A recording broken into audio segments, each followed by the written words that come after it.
HSC পরীক্ষা 2026-এর পদার্থবিজ্ঞান প্রথম পত্রের ফাইনাল সাজেশন ক্লাসে তোমাদের সবাইকে স্বাগতম। আজকের এই ফাইনাল সাজেশন ক্লাসে টোটাল মাত্র 18টি টপিক পড়লে যে কোনো স্টুডেন্ট 95+ মার্ক অর্জন করতে পারবে। যদি এখানে ব্যবহারিক অংশটাকে বাদ দাও তাহলে তুমি এখানে মিনিমাম 70 মার্ক অর্জন করতে পারবে। এবং তার জন্য তোমাকে সকল কিছু পড়তে হয় না, সব অধ্যায় পড়তে হয় না, কিছু নির্দিষ্ট অধ্যায়ের কিছু নির্দিষ্ট টপিক যদি পড়ো তাহলে এমনিই তুমি এখান থেকে সম্পূর্ণ মার্কটাই অর্জন করতে পারবা। এবং এমসিকিউ সিকিউ মিলিয়ে কি কি পড়তে হবে, কোন প্রশ্নগুলো পড়তে হবে, কোন অধ্যায়গুলো পড়তে হবে, কোন অধ্যায়ের কোন টপিকগুলো পড়তে হবে, সকল কিছু আজকের এই বিস্তারিত। তো সর্বপ্রথম আমি তোমাদেরকে বলবো যে কিছু গুরুত্বপূর্ণ অধ্যায় এবং 18টি টপিক যদি পড়ো 90+ মার্ক পাওয়া সম্ভব। এবং সম্পূর্ণ বই পড়ে মনে রাখা আসলেই অসম্ভব, কেননা তোমাদের বই একান্তই ছোট নয়, কেননা বই আছে, সাপ্লিমেন্ট আছে, বিভিন্ন লেখকের বই আছে, সবকিছু পড়ে একান্ত মনে রাখা পসিবিলিটি নাই। আমরা বিগত প্রায় 10 বছরের প্রশ্ন অ্যানালাইসিস করে এই প্রশ্নগুলো তোমাদের জন্য উপস্থাপন করছি, এই টপিকগুলো উপস্থাপন করছি। এগুলো পড়লে আর কিছু পড়ার প্রয়োজন নেই। এখন প্রশ্ন হলো কোন কোন অধ্যায় পড়বো, কোন কোন অধ্যায় পড়তে হবে। এখানে কয়েকটা অধ্যায়ের নাম দেওয়া আছে, যেমন অধ্যায় 2। আমরা এখান থেকে আরও কিছু অধ্যায় ছাঁটাই করে দিব, আগে আমরা ক্লিয়ার করি। অধ্যায় 2 ভেক্টর অধ্যায়, অধ্যায় 4 নিউটনীয় বলবিদ্যা, অধ্যায় 5 কাজ ক্ষমতা ও শক্তি, অধ্যায় 6 মহাকর্ষ অভিকর্ষ, অধ্যায় 7 পদার্থের গাঠনিক ধর্ম, অধ্যায় 8 পর্যায়ভিত্তিক গতি, তারপর অধ্যায় 10 আদর্শ গ্যাস ও গতিতত্ত্ব। এখানে সবচেয়ে সহজ এবং মার্ক পাওয়ার মতো টপিক্যালি কথা যদি আমি বলি, ভেক্টর অধ্যায় সবচেয়ে বেশি গুরুত্বপূর্ণ একটি অধ্যায় এবং এখান থেকে 1 থেকে 2টা প্রশ্ন থাকে। তারপরে একটা গেল, এই অধ্যায়কে সিলেক্ট করবেই তোমরা, যদি ফার্স্ট ইয়ার থাকো, সেকেন্ড ইয়ার থাকো, যারাই থাকো, বা পরীক্ষার আগের দিনও যদি দেখে থাকো, এই ভেক্টর অধ্যায়কে সিলেক্ট করা থাকতে হবে তোমার, ঠিক আছে।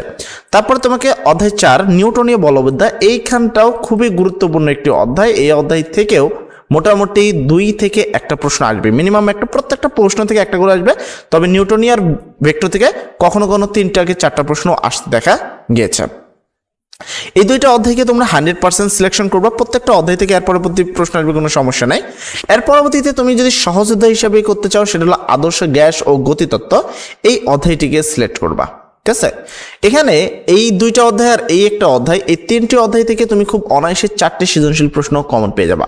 আর একটা সৃজনশীল প্রশ্নের জন্য যেই অধ্যায়টা তোমার কাছে সহজ মনে হয় সেই অধ্যায়টা করবা। যদি আমি আমার নিজের অপিনিয়ন দিই, সেক্ষেত্রে আমার কাছে মহাকর্ষ অভিকর্ষ অধ্যায়টি সহজ মনে হয়, তো আমি এই অধ্যায়টিকে তুমিকে রেকমেন্ড করতে পারি। তবে তুমি এইখান থেকে শুরু করে এই যে 4টা অধ্যায় আছে, এর মধ্যে যে কোনো একটা অধ্যায় সিলেক্ট করে নিবা।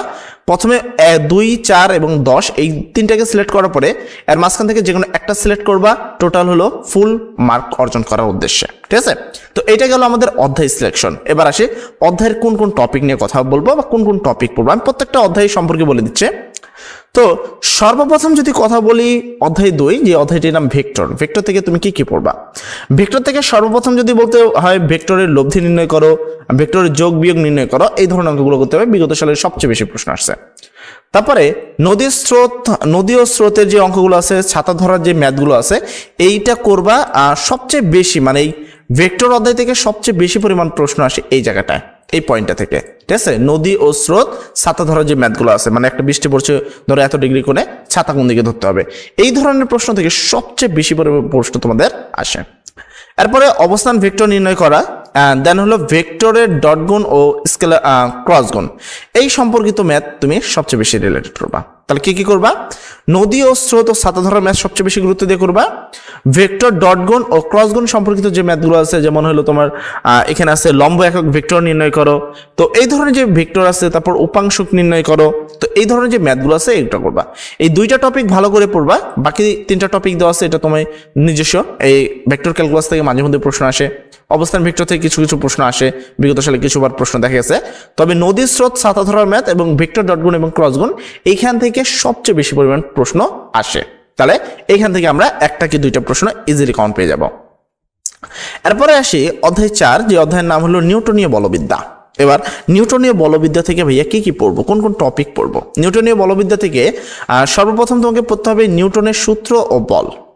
আর নিউটনীয় বলবিদ্যার মধ্যে সবচেয়ে যদি কেউ গুরুত্বপূর্ণ টপিক আমাকে জিজ্ঞাসা করে, সেক্ষেত্রে আমি তাকে বলবো জড়তার ভ্রামকে যে অঙ্কটা আছে এইটা, ঠিক আছে। জড়তার ভ্রামক, চক্রগতির ব্যাসার্ধ ও টর্ক, এই সম্পর্কিত এটা সবচেয়ে বেশি গুরুত্বপূর্ণ, এখান থেকে প্রশ্ন আসে। তারপরে রাস্তার ব্যাংকিং কোণ, এই রাস্তার ব্যাংকিং কোণ থেকে প্রচুর পরিমাণে প্রশ্ন আসে। এছাড়াও বিগত সালে প্রশ্ন আসা দেখা গেছে ভরবেগ এবং ভরবেগের সংরক্ষণ সূত্র এবং সংঘর্ষ থেকে প্রশ্ন আসতে দেখা গেছে।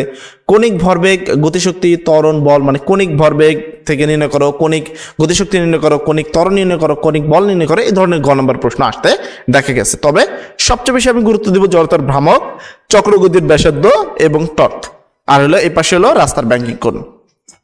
এই দুইটা টপিক যে পড়বা এখান থেকে ইজিলি পেয়ে যাবে, তারপরে এই টোটাল টপিকগুলোই ভালো করে পড়তে হবে। আচ্ছা, প্রত্যেকটা টপিকে আসলে সবাই চাই যে ভাই এই টপিকগুলোর উপর আপনি কিছু প্রশ্ন করিয়ে দেন। আসলে আমাদের কাছে আপাতত করানোর জন্য যে স্মার্ট বোর্ডটার প্রয়োজন সেটা আপাতত আমাদের কাছে নেই।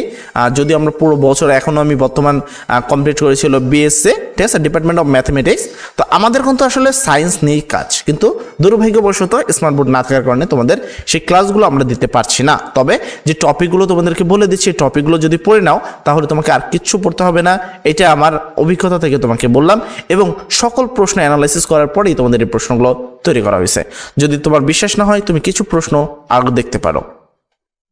আর পরবর্তী অধ্যায় হলো 5, যে অধ্যায়ের নাম হলো কাজ, ক্ষমতা, শক্তি। যদি এই অধ্যায়টি সিলেকশন করো, সেই অধ্যায় থেকে তোমাকে প্রথম হলো কৃত কাজ নির্ণয় করো। যেমন মই থেকে উঠা, মই থেকে নামা, অথবা ধরো এরকম একটা জিনিস আছে, এই ঢালু বরাবর আছে, উপর থেকে একটা বলকে গড়িয়ে দেওয়া হলো, প্রশ্ন হলো কৃত কাজ নির্ণয় করো।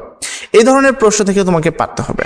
তারপরে ইঞ্জিনের দক্ষতা নির্ণয় করো, যেমন কুয়া অথবা অন্যান্য যে কোনো ক্ষেত্রে, কুয়া বা অন্যান্য যে কোনো ক্ষেত্রে ইঞ্জিনের দক্ষতা তোমাকে নির্ণয় করতে পারতে হবে। ধরো একটা কুয়া থেকে বিভিন্ন 3টা মোটর দ্বারা পানি তোলা হয়েছে একটা নির্দিষ্ট স্থানে। এখন প্রশ্ন হলো কোন মোটরটির কর্মদক্ষতা বেশি, অথবা কোন মোটরটি বেশি লাভজনক। এই ধরনের ম্যাথ কিন্তু তোমাদের থাকবে। তারপরে বিভব শক্তি গতি সম্পর্কিত ম্যাথ থাকবে, ঠিক আছে, বিভব শক্তি গতি সম্পর্কিত। তারপরে এইটা সবচেয়ে বেশি আমি ইম্পর্টেন্ট দেবো এইটাকে, তার হলো আমি এইটাকে, ঠিক আছে, আর এইটাকে, এই 3টা পয়েন্টকে আমি সবচেয়ে বেশি ইম্পর্টেন্ট দেবো।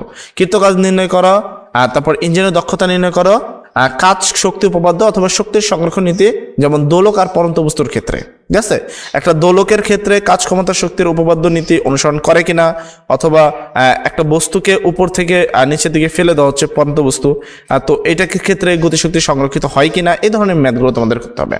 তারপর ক্ষমতা নির্ণয় করো, ঠিক আছে। এই কয়টা টপিক পড়লে কাজ, ক্ষমতা, শক্তি থেকে প্রশ্ন একটি পেয়ে যাবে ইনশাল্লাহ।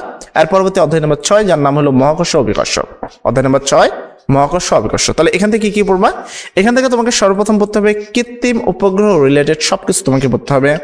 ত্বরণের অভিকর্ষ ত্বরণ জি এর বিভিন্ন মান, ঠিক আছে, ভিন্ন ভিন্ন মান, যেমন অভিকর্ষ ত্বরণ জি এর মান উপর থেকে নিচে উঠলে জি এর মান কত হবে, নিচ থেকে ধর কত উচ্চতায় জি এর মান কত, ধরো 200 মিটার উচ্চতায় জি এর মান কত, 200 মিটার গভীরতায় জি এর মান কত।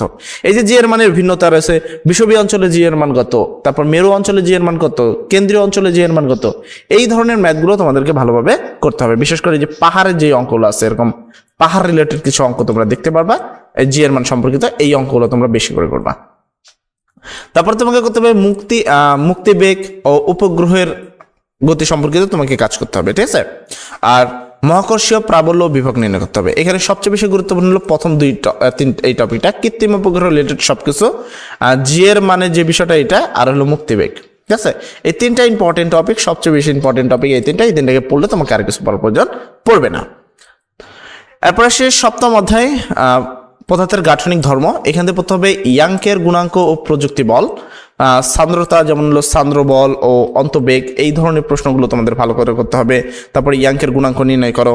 তারপর হলো পয়জনের অনুপাতের যে ম্যাথগুলো আছে সেই ম্যাথগুলো তোমাকে করতে হবে। কেশিকতা এইচ নির্ণয় করা, কেশিকতার যে বিষয়টা থাকে যে একটা এখানে একটা এই সিলিন্ডার রয়েছে, তো এই সিলিন্ডারের মধ্যে একটা ধরো আছে, তো ঊর্ধ্বমুখী বল কিছু প্রয়োগ করা হচ্ছে, নিম্নমুখী কিছু বল প্রয়োগ করা হচ্ছে, তো কেশিকতার এইচ নির্ণয় করো। এই ধরনের যে ম্যাথগুলো আছে এগুলো তোমাদেরকে ভালোভাবে করতে হবে। তারপর তোমার কি ইয়াংকের কাজ নির্ণয় করো বা কৃত কাজ নির্ণয় করো, এই ধরনের যে কাজগুলো আছে এগুলো ভালো করে মনোযোগ সহকারে বিগত সালে প্রশ্নগুলো যত বেশি করবা তত ভালো থাকবে, ঠিক আছে। এই রিলেটেড সম্পর্কিত সকল ম্যাথ করে নিবা, তাহলেই হয়ে যাবে ইনশাল্লাহ। আচ্ছা, তারপরে আসি অধ্যায় 8, যার নাম হলো পর্যায়বৃত্তের গতি। পর্যায়বৃত্তের গতি থেকে তোমাকে করতে হবে সরল ছন্দিত স্পন্দন সম্পর্কিত যে ম্যাথগুলো আছে সেগুলো করতে হবে। পাহাড়ের উচ্চতা নির্ণয় করতে হবে, যেমনটা আমি তোমাকে এইমাত্র বললাম যে এরকম একটা পাহাড় আমি ধরলাম, এই একটা পাহাড়, ঠিক আছে। তো এই পাহাড়ের যে এই উচ্চতা আছে, পাহাড়ের উচ্চতা রিলেটেড যে ম্যাথগুলো আছে এগুলো তোমাকে ভালো করে করতে হবে, ঠিক আছে। এইচ নির্ণয় করো, তো পাহাড়ের উচ্চতা নির্ণয় করো, অথবা ধরো জি এর পাহাড়ের উচ্চতায় জি এর ভিন্ন মান নির্ণয় করো। তারপর সরল দোলক রিলেটেড সবকিছু করতে হবে, যেমন পাহাড়ের উচ্চতা ও অন্যান্য কিছু নির্ণয় করতে হতে পারে, ঠিক আছে। তারপর সরল ছন্দিত গতি সমীকরণ থেকে বিভিন্ন রাশির মান নির্ণয় করা, যেমন ত্বরণের মান, বিস্তারের মান, সর্বোচ্চ বিস্তারের মান, ঠিক আছে। তারপর ওমেগার মান, এই মানগুলো তোমাকে বেগের মান, তরঙ্গ দৈর্ঘ্যের মান, তো সরল স্পন্দিত গতি সমীকরণ থেকে এগুলো তোমাকে নির্ণয় করতে পারতে হবে। তারপরে প্রশ্ন আসে সরল ছন্দিত কণার গতি ও স্প্রিং, এই ধরনের যে ম্যাথগুলো আছে এই কয়টা টপিক পড়ে নিবা, এই অধ্যায় থেকে একটা প্রশ্ন অবশ্যই কমন পাবা। এরপর আসি অধ্যায় 10 কি আদর্শ গ্যাস ও গতিতত্ত্ব, খুবই গুরুত্বপূর্ণ একটি অধ্যায়, এই অধ্যায় থেকে প্রশ্ন থাকবেই, এটা 100%। সর্বপ্রথম করবা শিশিরাঙ্গর যে ম্যাথগুলো আছে, শিশিরাঙ্গর ম্যাথগুলো খুবই গুরুত্বপূর্ণ। তারপরে যদি গুরুত্বপূর্ণ কোনো টপিক নিয়ে কথা বলি তাহলে হৃদের গভীরতা নির্ণয় করো, এইটা গুরুত্বপূর্ণ। তারপরে আসে হলো আপেক্ষিক আর্দ্রতা নির্ণয় করো, এইটা গুরুত্বপূর্ণ। এই তিনটা টপিক এখানে সবচেয়ে বেশি গুরুত্বপূর্ণ। এছাড়াও বিগত সালে যখন অ্যানালিসিস করছিলাম তখন আমরা দেখলাম যে বয়েল চার্লস এবং চাপীয় যে সূত্রগুলো আছে সেখান থেকে গ নম্বর প্রশ্ন ম্যাথ দেওয়া হয়েছে। আদর্শ গ্যাসের যে সমীকরণ আছে সেখান থেকে ম্যাথ দেওয়া আছে। বর্গমূল, গড়, বর্গবেগ ও গতিশক্তি এই সম্পর্কিত কোনো ম্যাথ দেওয়া রয়েছে। তবে এই শিশিরাঙ্গর যে ম্যাথটা আছে এই শিশিরাঙ্গটা সবচেয়ে বেশি ইম্পর্টেন্ট গয়ের জন্য। তারপরে এই হৃদের গভীরতা নির্ণয় করো, এটাও খুব ইম্পর্টেন্ট। আপেক্ষিক আর্দ্রতা নির্ণয় করো, এইটাও কিন্তু খুবই ইম্পর্টেন্ট। এই তিনটা টপিক কিন্তু খুবই খুবই খুবই ইম্পর্টেন্ট। যারা এই তিনটা টপিক ভালো করে পড়তে পারবে তারা কিন্তু আর কিছু পড়ার প্রয়োজন লাগবে না, ঠিক আছে। তো এই যে তোমাদের যে বিষয়গুলো আমি এখানে ক্লিয়ার করলাম, এই টপিকগুলো ভালোভাবে যদি পড়ে নাও এই ক্লাসগুলো, আশা করা যায় যে হয়তো যদি তোমরা বর্তমানে ইন্টার ফার্স্ট ইয়ারে থাকো, ইন্টার সেকেন্ড ইয়ারও উঠতে উঠতে আমাদের কাছে স্মার্ট বোর্ড আসার সাথে সাথে তোমরা এই সম্পর্কিত সকল ক্লাস একবার ফ্রিতে পেয়ে যাবা। তবে আপাতত তোমরা এই সম্পর্কিত দেখবা যে সাপ্লিমেন্ট তো রয়েছে বা ইজি টেস্ট রয়েছে, তো এইগুলোর মাধ্যমে তুমি খুব অনায়াসে এই টপিকগুলোর উপরে যদি ম্যাথগুলো করে নাও তাহলে কিন্তু তোমাকে আর কিছু করার দরকার নেই। এখানে তুমি 90+ বা 95+ মার্ক খুব অনায়াসে অর্জন করতে পারবা, টেস্ট প্র্যাকটিক্যাল সহ। আচ্ছা, আশা করি ফার্স্ট পেপার নিয়ে তোমাদের বিস্তারিত সকল সমস্যার সমাধান করতে পেরেছে এবং আমি এর পরবর্তী তোমাদের সেকেন্ড পেপার সম্পর্কিত একটা ভিডিও দিব ইনশাআল্লাহ অতি তাড়াতাড়ি। সবাই ভালো থাকবা, সবার জন্য দোয়া করবো, সবার পরীক্ষার জন্য অনেক সুন্দর হয়। আসসালামু আলাইকুম।